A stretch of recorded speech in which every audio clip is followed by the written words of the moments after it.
ఓం తత్పురుషాయ విద్మహే మహాసేనాయ ధీమహి తన్నః షణ్ముఖః ప్రచోదయాత్.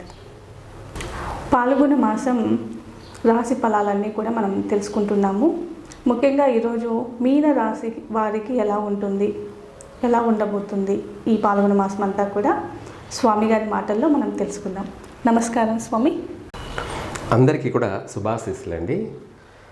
అలాగే మనకు మీన రాశి వారికి ఈ శివరాత్రి తదుపరి అలాగే ఉగాది వరకు కూడా పాల్గొన మాసం అంతా కూడా ఏ విధంగా ఉంటుంది, ఏ విధంగా ఉండబోతుంది అనే విషయాలలో కూడా మనం తెలుసుకుందాము.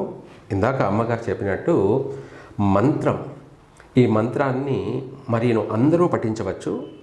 ఇంకా చెప్పాలి అంటే కూడా చిన్న పిల్లలు మరి ముఖ్యంగా ఈ మంత్రాన్ని పఠించాలి. ఎందుకంటే మీనరాశిలో పుట్టినటువంటి వాళ్ళకి, విద్యార్థులకి జ్ఞాపక శక్తి తక్కువ. అంటే మామూలుగా మీనరాశి వారికే అధికమైనటువంటి జ్ఞాపక శక్తి, మెమొరీ పవరు, మంచి మల్టీ టాలెంటెడ్ అయినప్పటికీ కొన్ని గ్రహ సంచార ప్రభావాల వల్ల, అంటే మీనరాశిలో శని ఉండడం వల్ల, అలాగే శనితో కలిసి మళ్ళీ గ్రహాలు మారుతుండడం వల్ల, లేదా 12వ ఇంట ఉన్నటువంటి గ్రహాల యొక్క ప్రభావం వల్ల మర్చిపోతూ ఉంటారు. తెలివితేటలు ఉంటాయి కానీ సమయానికి పని చేయవు. మనం బాగా చదువుతాము, ప్రిపేర్ అవుతాము, అక్కడికి తీరా ఎగ్జామ్కి వెళ్ళిన తర్వాత మర్చిపోతారు అనేది ఉంది అన్నమాట. ఈ మాసంలో విద్యార్థులకి జ్ఞాపక శక్తిని కోల్పోయే అవకాశము ఉంది. పరీక్షల్లో కూడాను కాస్త ఇబ్బందులు ఎదురయ్యే అవకాశము ఉంది. కాబట్టి ఎక్కువ శాతం ఇబ్బందులు ఎదుర్కొనే అవకాశాలు కనపడుతున్నాయి. కాబట్టి అందరూ కూడా చదివింది గుర్తు పెట్టుకొని చక్కగా రాసి పాస్ అవడానికి ఈ మంత్రం పొద్దున్నే నిద్రలేవగానే ఆ మంత్రాన్ని పఠించండి. మీకు ఏకాగ్రత కలుగుతుంది, జ్ఞాపక శక్తి పెరుగుతుంది, మెమొరీ పవర్ అనేది, సిక్స్త్ సెన్స్ అనేది అధికంగా ఉంటుంది. దానివల్ల మీకు మంచి చదువు, జ్ఞానము, ఉన్నత రంగాలలో కూడా రాణించడం కూడా జరుగుతుంది. అయితే విద్యార్థులే కాదు, మిగతా వాళ్ళందరూ కూడా ఈ మంత్రాన్ని పఠించడం వల్ల సర్వ విధాల కూడా, అన్ని విధాలకు కూడా కలిసి వస్తుంది. రెండోది, ఈ ప్రపంచానికి అపసవ్య కాల సర్పదోషం ఒకటి. రెండోది, చంద్రగ్రహణ ప్రభావం. ఈ మార్చి 3వ తారీఖున కేతుగ్రస్త చంద్రగ్రహణం. అలాగే చంద్రగ్రస్త ఈ యొక్క గ్రహణం అనేది అధికమైనటువంటి మైండ్ అప్సెట్ అయ్యే అవకాశం ఉంది. కాబట్టి అందువల్ల ఈ మంత్రాన్ని పఠించడం అందరికీ కలిసి వస్తుంది. తర్వాత మనకు మీన రాశి వాళ్ళకి, ఈ రాశిలో వాళ్ళకి శని యొక్క సంచార ప్రభావం, అలాగే మనకు మిగతా యొక్క 12వ ఇంట 1000 స్థానంలో రాహువు, కుజుడు, సూర్యుడు ఉండడం వల్ల కారణంగా ఆర్థికపరమైనటువంటి విషయాలలో పట్టుదలతోటి వీళ్ళు కూడా సంపాదించాలని సంకల్ప బలంతో ఆర్థికపరమైనటువంటి విషయాలలో చురుకుగా పాల్గొనడం, ఏదైతేనేమైంది ఏ విధంగానైనా సరే మనము స్థిరపడాలి అనే ఒక సంకల్ప బలంతో చేసే ప్రతి ప్రయత్నం కూడాను ఆర్థిక వ్యవహారాలలో మాత్రం కలిసి వస్తుంది.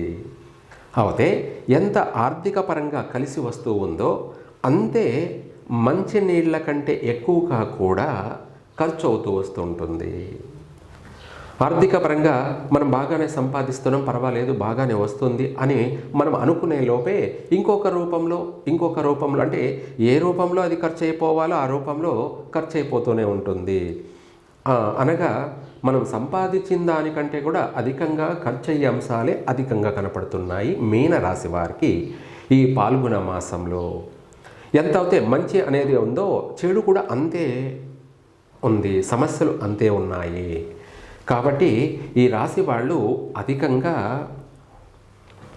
ఆంజనేయ స్వామిని దర్శనం చేసుకోవడం, ఆంజనేయ స్వామికి సింధూరం, మంగళవారం రోజున సింధూరం, శనివారం రోజున తమలపాకులతోటి ఆయనకు అర్చన, అష్టోత్తరాలు జరిపించడం, ఇవి చేయడం వల్ల ఈ రాబోయే సమస్యల నుంచి కూడా ఎక్కువగా బయటపడే అవకాశం ఉంది. అయితే మీనరాశి వారికి ఆర్థికపరమైన విషయాలే కాకుండా శుభకార్య మూలకంగా కూడా అధికమైనటువంటి ధన ఖర్చు అయ్యే అవకాశం ఉంది. వివాహ ప్రయత్నాలలో కొంచెం ఒడిదుడుకులు ఉంటాయి, కానీ పట్టుదలతో సాధిస్తారు. వివాహ ప్రయత్నాలు ముమ్మరంగా కొనసాగించడం వల్ల ఉన్న బలాన ఊహించిన విధమైనటువంటి అనుకూలత, అంటే మంచి సంబంధాలు కుదరడం, మనము అవుతుందా లేదా, ఈ సంబంధం మనకు కుదురుతుందా లేదా అనుకుంటుంటే వాళ్ళే మనకు శుభవార్తలను తెలియచేస్తారు. ఆ విధంగా కూడా సంబంధాలు కుదరడం, ఖాయం కావడం, అలాగే నిశ్చయతాంబూలాలు పుచ్చుకోవడాలు, వివాహ కార్యక్రమాలకు శ్రీకారం చుట్టడాలు, వీటి వల్ల కూడా అధికమైనటువంటి ధనం ఖర్చు అవుతూ ఉంటుంది. మనం ఎప్పుడైతే వివాహ ప్రయత్నాలని కానీ, లేదంటే గృహ నిర్మాణాలు చేపట్టడం కానీ, గృహప్రవేశాలు చేయడం కానీ, లేదా ఇంకా పేరంటాలు కార్యక్రమాలు అనగానే అధికంగా డబ్బు అంతా ఖర్చు అవుతూ ఉంటుంది. కాబట్టి ఆ విధంగా కూడా ఈ రాశి వాళ్ళకి ఎక్కువగా ఖర్చు అయ్యేదే అధికంగా కనపడుతుంది. అయితే ఇంకా కూడా చెప్పాలంటే విదేశీయాన ప్రయత్నాలు ఈ యొక్క మీనరాశి వాళ్ళు పోస్ట్ పోన్ చేసుకోవడం చాలా మంచిది. అంటే ఈ మాసంలో విదేశాలకు వెళ్ళాలి, మనం వెళ్దాము, లేదా ఉద్యోగపరంగా ప్రయత్నాలు చేద్దాము అనుకునే వాళ్ళు నన్ను అడిగితే ఈ మాసంలో విరమించుకొని తర్వాత ప్రారంభం చేసుకోవడం చాలా మంచిది. లేదు అనుకోకుండా జరిగినటువంటి ఊహించని విధంగా మనకు వచ్చినటువంటి ఆ యొక్క శుభ పరిణామాలు, అంటే విదేశాలకు వెళ్ళే ప్రయత్నం ముందే చేసి ఉంటారు కదా, అటువంటి వాళ్ళకి అవకాశం వచ్చిందనుకోండి, వీళ్ళు ఏం చెయ్యాలి అనేది కూడా మనం తెలుసుకోవాలి. ఎందుకంటే రావడంతో వెళ్ళడము, మళ్ళీ అక్కడ ఏదైనా ఇబ్బందులు పాలు కావడము, అక్కడ నష్టపోవడము, లేదంటే తిరిగి మళ్ళీ రావడము, ఇటువంటి సమస్యలు ఎదురు కాకుండా స్థిరపడడం కోసం ఈ రాశి వాళ్ళు వెళ్ళే ముందు దాన ధర్మాలు చేసి ఆ ప్రయాణం కొనసాగించినట్టయితే చాలా బాగుంటుంది. ఆ దాన ధర్మాలను కూడాను వీలైనంత వరకు ఈ మీనరాశి వాళ్ళు నల్ల చీమలకి బెల్లము దానం చేయండి. నల్ల చీమలకి బెల్లం పెట్టడం వల్ల ఆ యొక్క స్వీటు, ఆ తీపుని ఆ నల్ల చీమలు తినడం వల్ల వాటి ఆత్మ సంతృప్తి చెందుతుంది, అధికమైనటువంటి సంతృప్తి. మనం ఏదైనా శుభకార్యం చేసినా, లేదంటే ఏదైనా ప్రతిదానికి కూడా స్వీట్ పెడతాం కదా అందరికీ కూడా. అది ఎందుకు పెడతాము? అందరి యొక్క ఆత్మ సంతృప్తి చెందుతుంది, వాళ్ళ మనసు ఎంతో ఆనందపడుతుంది. దానివల్ల కూడా అందరూ మనకు ఆశీస్సులను అందచేస్తారు, శుభాశీస్సులను అందచేస్తారు. అయితే ఇక్కడ అంతకంటే మించి ఎప్పుడైతే మనం నల్ల చీమలకు పెట్టామో శని యొక్క అనుగ్రహం అనేది సంపూర్ణంగా కలుగుతుంది.